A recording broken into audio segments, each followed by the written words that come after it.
Ladies and gents, I fed you with bullshit last night, ladies and gentlemen. I fed you with bullshit last night, ladies and gentlemen. It hasn't gone to plan, ladies and gentlemen. It hasn't gone to plan. And the Lafayette were there and available, so I thought I'd just slip a 129 in on the Lafayette and do the Lafayette. And I'm going to get back to the Lafayette tonight. I can't I can't get putted on this bastard. Calm down, calm down, calm down. Calm down.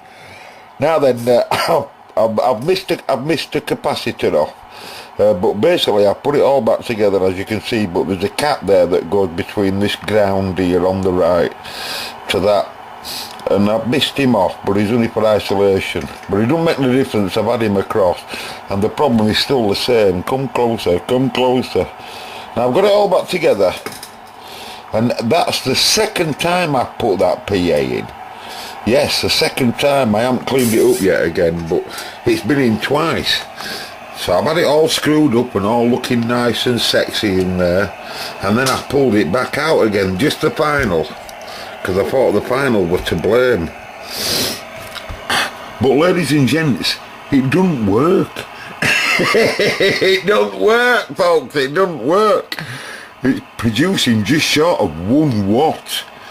And I've got serious amounts of amplification happening on driver. Driver seems to be working quite fine, and the final appears to be working quite fine. Well, there's something going on, I don't know what it is, I don't know what it is, I don't mind admitting to you, I don't know what it is. I don't mind. That's its TX at 0.9 of a watt, 0.900, you know. It's just short of 1 watt. On UK FM there. That's where I've got it anyway, but it doesn't really make much difference. Do you do it if I put you on high? Oh, you go even much lower on high. 0.3, 0.9, yeah. So it's really low on carrier. I'll whistle down mic and see what it does down mic. Now then, folks, back on with me Lafayette for a little bit, and I'm going to do its readout today, so I'm going to have to pull its front up in this video and sort its readout out. And in this case, it's a bit drastic-ish, because I'll have to pull the LED part of the readout out to change that, so I'll show you how I do them. And I'm going to clean it up in that area at the same time, okay? I'm also, just like I have on Concord there, I'm just going to tidy this area up here. So these 2 coils, the holes that you see there is me removing the 2 coils, and then I'm going to tidy all this bollocks up that they've made here as well. So you know, I'm just going to replace them coils and then tidy this up a bit. I think there might be some damaged track under there. You know, it looks like there's some track missing there, and when I come to remove it, it's possible we're going to, you know, there should be some track, you see, at that side and at this side, and that's why they've left it so long. I'm not so sure, but we'll remove a lot of solder and see. And then when it comes down here, I'll just tidy them up a bit, that's all. And then pull out when he seems to want them 2 coils, and okay, and then I'll get on with readout. Now then, folks, I've just removed most of the solder there, and I haven't straightened pins up yet, but I'm just going to give all of that lot now a bloody good clean. I mean, just look at all that. I mean, of course, some of the flux is mine, but I'm going to show you all of it. And you can see some at print there. You can see there how they've how he's had to leg on as long as he can there on base there, because there is some print obviously off, which is a shame that, but we can make it look better than that. But anyway, people often write and say, what do I use to clean them? Well, I just use that. Nor can I spell it, nor can I say it. Isopropanol, I think that's what it is. Isopropanol alcohol. Oh, an alcoholic and I'll just have a swig of it. And someone just wrote to me and said, could I tune his radio up for him? I can't, ladies and gents. I'm only an hobbyist. I'm not a rig doctor. You'll just have to find rig doctors. They are available. I don't know where they are, but they will be available. Anyway, I'll clean this for you live and direct on camera. Live and direct is on purpose, not direct. This is not my toothbrush. This is live and direct. Look at, just watch. It doesn't disappear in act. Don't be frightened about blabbering it. I'm not frightened of you. Cost a fortune, but I'm not bothered. And in a nice, steadily, orderly fashion. Come back a bit, love. Hey, oh, we can see there's some track under there. I can see some track. Aye.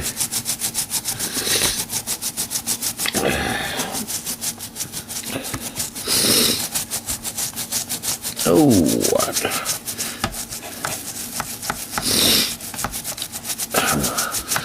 By the way, I'm always snivelling because I'm always full of cold here. It's part of my condition. Always feels like I've got flu, but hey, I'm used to it. Yeah, there's a little bit of damage there, but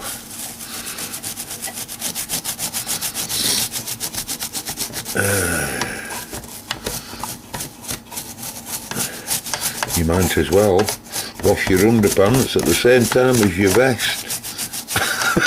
Might as well get right into the corner there.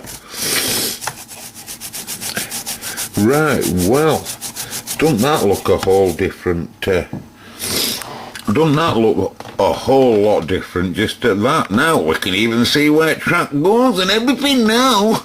Oh, bloody hell.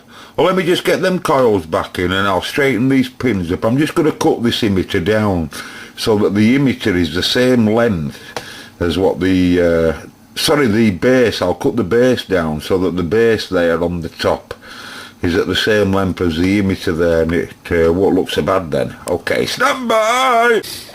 Okay folks, I've cleaned the area up just a little bit. Put my 2 coils back and what have you. I can't really do it much better because this pad damage there, and you know that's how they've left it in there, and not really a lot I can do really. But I've tidied it up a bit there, as you can see. You know, when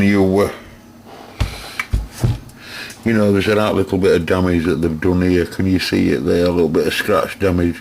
They must have been trying to whack tank out or something. I don't know what's been going on here. But anyway, it's not that bad. It's it'll tidy up. Anyway, I'm going to get on to readout now, right? Because it makes it unusable like it is. Okay, ladies and gentlemen, digital readout lovers. This is in a very, very bad state. It's just one I pulled out of the box. Just look at that.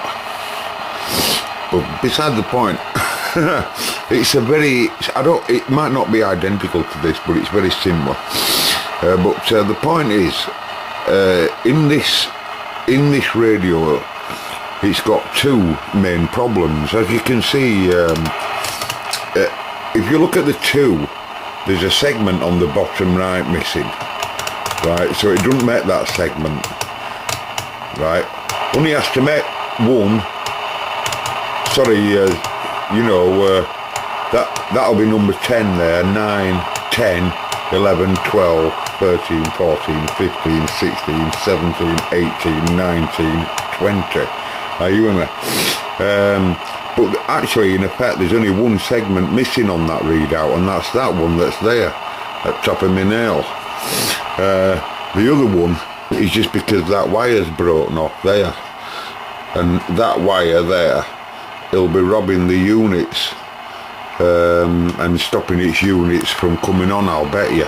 But because of that 1 segment there, we're going to have to pull the digital readout out.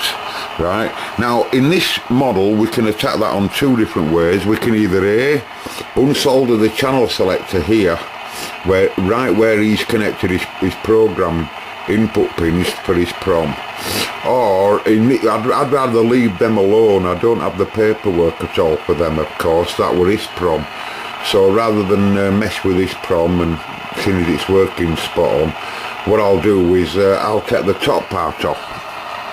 Now this let me just get it in light. Right, there's two parts to this. Can you notice on the bottom part, or should I say well, whichever way you want to look at it really, but this is the LED part. Now don't get too confused, because this is much simpler than what you think. It might look confusing, but it's much simpler than what you think here, right? But if you just bear in mind, you've got three sets of wafers, A, B and C, right? The middle wafer that comes upwards and goes into the board, which is this one here, he does the 6 and 9-bit binary. I can't just remember on this model, but he's the one that moves the channels. Now remember, this channel selector runs in 40 channel segments, 1 to 40, but of course the readout doesn't see it like that. It sees it as binary weights. But the point is, it only works in blocks of 40 all the time, and that's one full revolution. So once that's done one full revolution, it's done the whole 40 codes that them two top ones can produce. Now on the bottom sets going upwards like that, you might just be able to see two sets, one row of pins there on your left and one row of pins there on your right. Right, now the row of pins there on your left will do one side at segment, and the row of pins on the other side will do other side at segment, i.e. tens and units, right? And the digital readout is more or less the same. All that this is just a matrix then. That's just a resistor and diode matrix, what we call a matrix. And you'll notice that some of the resistors aren't populated and some of them are, and these are for different features like dimmer control and stuff like that you have on some cybernets. But you can see the group of diodes there, and the resistors are all here in these blocks resistors. They're just fixed resistors, but 8 of them or 9 of them all in one block, and one block drives one side and the other block drives the other side. And on here we've got two negatives. They're the bottom two that's connected together there. They can be highs, they don't have to be negatives, they can be positives, but and I'll show you a quick way to sort them out in a minute. But I don't know whether this readout's any good. I've no idea, but it's the right readout for the job, so I'm going to pull him out and I'll put him in. But before I put him in, I'll show you the process. So like I say, I could go through all of that, but I don't want to disturb his wiring. Now if I couple this back up now, I'll just couple this back up, and because it must have broken off there, I'll bet you, and I'll show you that we can get the other side working. Hang on. Okay, just bearing the wire there a little bit, right, and touching it there to this one. Watch what you're doing. But I would have a working readout on channel 20 if it weren't for that segment there on the bottom left. It is your bottom left now. But still, like I say, it has to come out for that reason, right? So all I'm going to do now, if you think about this radio, right, it's an EEPROM radio, it's been prommed. So if I were to have this radio now, originally this radio would go to channel 73, for example, when it were on 19, when you go to high band, or channel 50 when it's on channel 10 high band, for example. It'll add 40 channels to the readout, and that's a lot of what them diodes are doing as well. They're making it so that you can count up to 80. Now the thing is, on this radio it would be better to have it just reading 40-40, i.e. because this has got 4 bands now as this radio, it's got low band. What they actually on here say are do. What they actually on here say do. The do. Low is low, mid is mid, high is high, and when you click that switch there, UK FM is produced. All reading 40 channels. That's how it wants to be anyway, I think. So we're going to do that, and because otherwise, you see, the prom gets woke up when it's in high band, and the high band's the only band that I'd need to make it go to channel 41 to 80. So if I make it do 41 to 80 on high band, we'd have a problem then of switching it back when prom were on. Otherwise they'd be on 73 when they were on 19, would they? Oh, I don't know what they'd be on. Yeah, it'd be something stupid anyway. So what I'll do, I'm going to unsolder all of these now, just these here, and these are the 2 sets of wafers I was telling you about there, and I'll unsolder them now. On some cases they can bend them over. These have never been taken off before on these, but can you see there, it looks like that second one has been bent over. Now they do that just to hold them in place, you see it there, just before they solder them, you see, because these have to be put upside down and then on a rack or whatever, you know, when they'll be going through. But they'll just want to hold the channel selector perfectly with it being heavy to the board before as it goes through bath. So they'll lock 2 pins down, or maybe more. Now they can be a bit of a swine them to pull up without scratching, but there's easy ways. Well, I'm hoping there is anyway, but they always have been before. But anyway, I'll get rid of all this rubbish, okay. And this is the ground connection, or it can be other way around. Let me just suss out how it is. Can't remember whether the positive working or negative. Hang on. Yeah, you see different models are different, folks. These are grounds. These are grounds on here, both of these. So if you wish, you just blob them together and tie them to deck. And this to 12 volt positive. 12 volt positive. It can be on all the time with readout. Now the resistors that's in that block there are perfect, like for pulling voltage down to right voltage for LED, you see, so they can run 12 volts. So you know, that's how it is though. Okay, so anyway, I'll pull it out then, right? Now I've just pulled front off, folks, and that is not me undoing the knob, I can assure you. That's not me undoing the knob, folks. That is that was just how it with that. Now that's a bad thing on this model, because when that starts to move around too much, that shaft, all that selector moves around and it breaks these terminals here.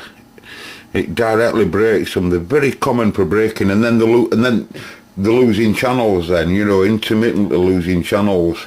It's a bad problem, is that. But anyway, we've got to get that readout there and get him out of there, okay. So anyway, I've got all the I've got all my solder off now on that side there. I'll just clean it up, and that'll allow me just to pop it up, right? And you'll see the pull down resistors, a bit more at diode metrics, of course, but these are just the block of pull down, you know, one is doing one side, one is doing the other. Now you can just see them like as that many resistors in one block with one common, that's all they are. What have they got? 9, 1, 2, 1, 2, 3, 4, 5, 9. I think 9, right? And there you set of wafers. And last thing you want to see is any snapped pins.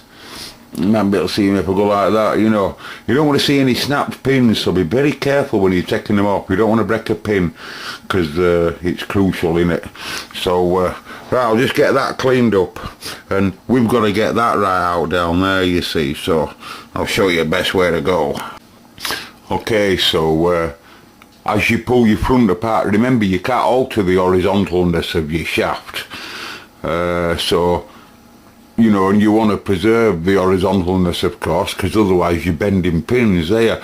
So as you pull it front away, there's a screw down here that you've got to get to. This here, exhibit A B29, quite a long screw, but there's a spacer in between here as well. Behind this there's a spacer, you'll see when I get it off.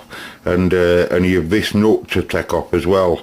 It also a depth spacer as well. It locates into this, and it makes sure that this selector's right depth away as well. You know, it's a long story, but anyway, we've got to undo them too, right? And then you'll see it just slides out then. Okay, well, I didn't clean it up, I just pulled it out. No point, might as well clean it up before I put it all back. But this is me readout here that we've got to get into. That's original soldering, that, can you believe that? But I mean, you know, at the end of the day, you know, and that ribbon that's bent, we'll be straightening that. And that's the spacer I was on about. You know, and it just locates, it just make sure that it stays at the right depth away. And then you're preserving, you know, it's quite, you know, you don't want to harm it, do you? You don't want to harm it, folks. It's a delicate situation, operation that we're doing here. Now I'm just going to unsolder my LED now, direct. And can you notice the top right hand pin bent over? Same for bottom left. Well, I didn't tell you how I do them, but normally what I do is I take the solder off as much as I can all the way across, and then when I get to the stubborn pin, as I call them, I just put my iron on the right hand side and heat the whole thing up while I'm prising it up on the left hand side with a small driver. That's why you often see these here on Bennis. They're not for trimming radios, they're for doing just that job. And very delicately then, and then I can just remove solder again what's ever left, and then lift the whole thing up. You know, once I lift the pin up back vertical, I can just pull it out then, you know, or I'll give it all a good clean then. Okay, now I'm going to have a cup of tea now, folks, because I deserve it, and my back's going balmy. But anyway, I've cleaned it up a little bit now, as you can see. That's on both sides. If I can just drop Beverly there, if you don't mind me calling her Beverly. And we're ready now to. You can see if you see this pad there, the middle of your screen there, and these two pads, it's them that's actually used to produce the 80 readout wiring. But you can see it's come off nice there. And that's what you normally get. If no one's had to go first, you should be able to get them off like that, you know. But if someone's damaged them first, you know, then it's difficult. But they're pull down resistors, and you can even see the value there. Look, what is it, 1.8k, you know, and they're all the same, they're all just 1.8k resistors, you know. So I'm just let that dry now. I'll get me some a brew, and I'll pull that, I mean, I'm only going to take a plumb guess, but I'll pull that readout out of there, and then I'm going to, you see, notice that this doesn't have, the block resistors are there, look. But they are the same, aren't they? Yeah, screw for screw, they look same to them. But anyway, I'm not bothered. Would have still have had to unsolder all of them all the same. So whichever way you attack it, really, you know, would have still have had to pull the front off. But I'll just unsolder them, and then I'm going to test the LED first, and then if I'm happy with it, then I'll put it in. And I just want to see that all segments are working, that's all. I'll catch you in a minute. Okay, folks, so I'm just about to put me other readout in, right? I've just stole it out of this. I'm not so sure whether it works. It's in scrap box, Cybernet selector. So this is the old one, right? Now, if you just bear in mind, you all know that an LED, a light emitting diode, needs a current limiter, and then the voltage being fixed for whatever voltage it's going to be run at. Now in this case it's going to be run at 12 volt in the circuit, right? Now so I want you to bear that in mind, and there's two different types of LEDs mainly. There's positive working and negative working. In other words, it's just which way the common is set up, really. Now you can always distinguish the common by that flat edge that you see in the middle there, and it basically distinguishes that the two centre pins there, right on peak of my nail there, on the bottom, you've got all your bottom row and your top row. Well, your two bottom middle ones there are the common. Now in this case, in this circuit, it wants it so that the common's positive and all the other LEDs around are negative, right? And they'll turn on, and the circuit needs a 1.8k resistor. So because that's what they are, and they're wrong about the pins I mentioned. There's just 7 resistors in each one. So remember, this old wafer here, excuse the ink, this old wafer here does the tens, if you like, or might be units, whichever, and this does opposite units or tens, whatever. You know, one does left and one does right. And so there's 2 resistors at 1.8k, the 1.8k, and there's 7 resistors in each one of them. So that's 14 resistors in all, and all these here are just your matrix to make up your 1 to 40 and your 1 to 80. Right, so you now know that the commons, the bottom centres, when you see them, and in this case it's positive, and that everything has to, every switch diode that gets turned on needs a current limiting resistor, so they get it through every one of them, right? And that's how we've got it set up here. So I've got, in this case, your 7.5 volts. Positive comes directly and connects to my common. I've just soldered them together just to check the readout, right? But so there's the 2 commons. Remember, 1 common's for the left hand side and 1 common's for the right hand side. That's why there's 2 commons. So now all the other pins, all of these at top and all of these at bottom, will produce some segment of this. So there's your left hand side at readout, if you like, there's your right, very scrupulously drawn, and all commons to all of them. All we can, you know, so all of these commons for this top segment, this segment, this segment, this segment. So you got 1, 2, 3, 4, and then they'll all be tied together. And then 1, 2, 3, 4, and they'll all be tied together. And then all the commons are all on outer edges. And the same applies here. All of them commons will go to the deck, and then you know, vice versa. So all we have to do is, if I can just set the camera up and get the camera looking so I can see the camera. Can I see that? Right. Oh, it's a bit difficult for me to see. It's not you folks. That's better. Why you do that? Right, so if I get you the LED now in my hand, and with the resistor at this side here, right, can you see the resistor? I'll just run it across the top.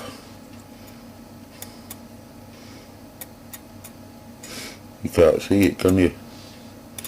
Let me just hold it.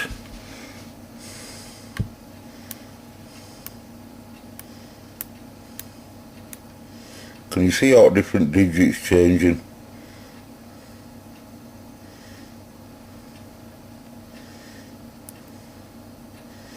Let's have some of these bottom rows on.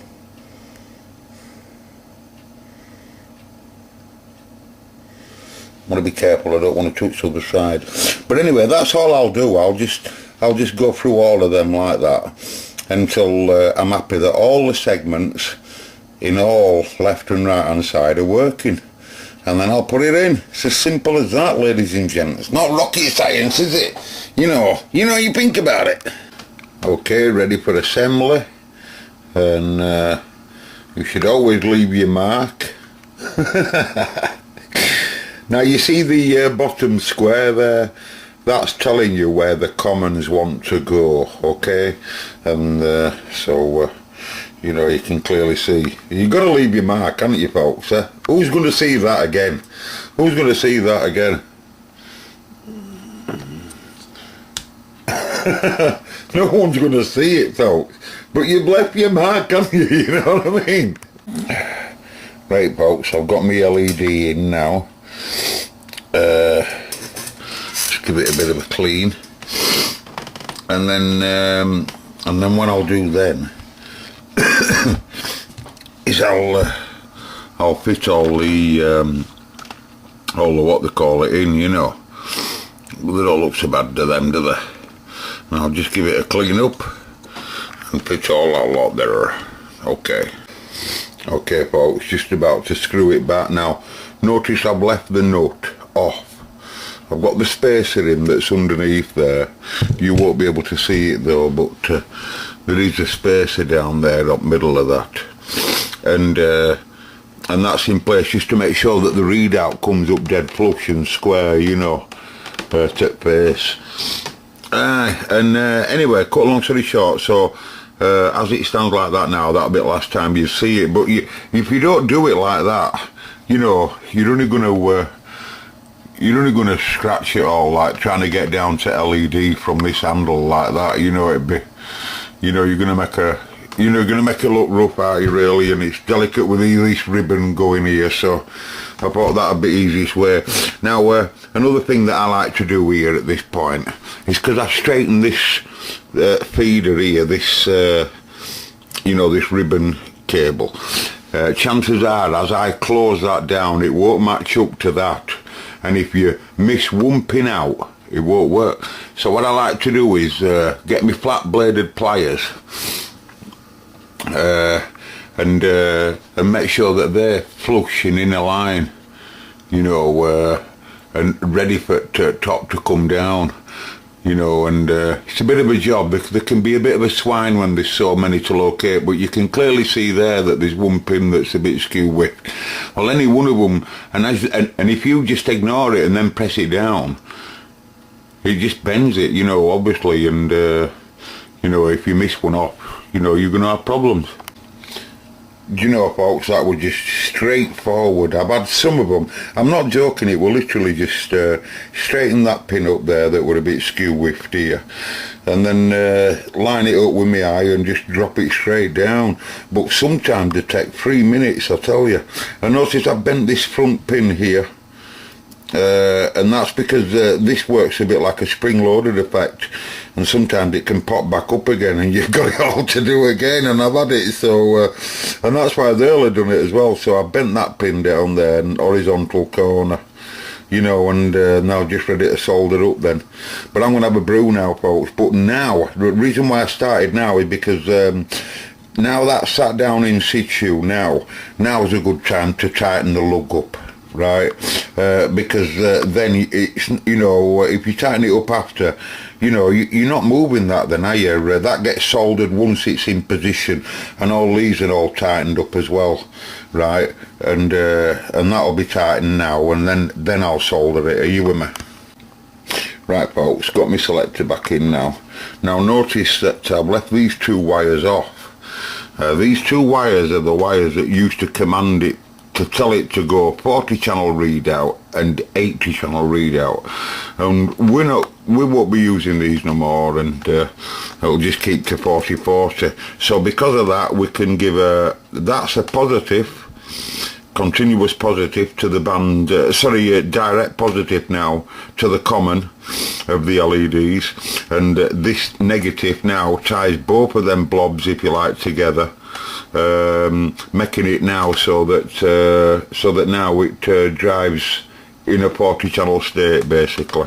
But you can see I got it back in okay, and I've cleaned it up, of course. It looks cleaner, doesn't it, than what it did when manufacturers put it in. They didn't get rid of plugs, and of course I've got power supply to do on this bloody article and all.